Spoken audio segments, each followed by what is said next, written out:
আমাদের আমাদের ঘোষণা সাদাবাজি থাকবে না, ঠিক আছে? সাদাবাজি আমরাও করবো না, কাউকেও করতে যাব না। ভোট যদি কেউ কিনতে আসে টাকাগুলো নিবেন, কিন্তু ভোট দিবেন হইলো নিজের মতো। ভোট যাকে দেব তাকে দেব।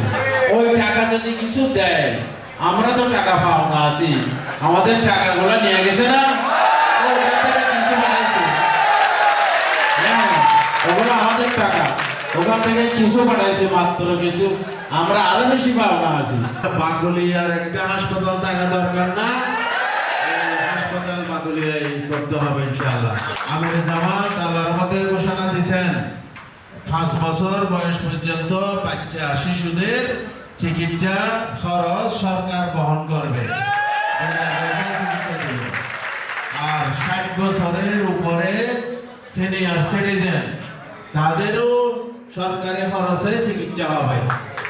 তারপরে হচ্ছে ন্যাশনাল বাজেট, জাতীয় বাজেটে 7 থেকে 8% স্বাস্থ্য খাতে ব্যয় করা হবে, যাতে করে মানুষ চিকিৎসা সেবা পাইতে পারে।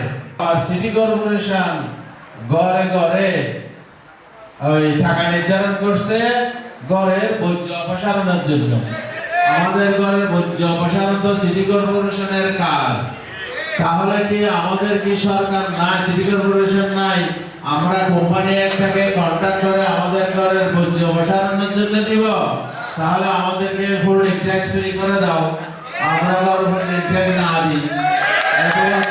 54 বছরও আমরা কোনো ঘরে বর্জ্য অপসারণের জন্য টাকা দিই নাই, আর এখন নতুন করে বর্জ্য অপসারণের জন্য টাকা দিতে হচ্ছে।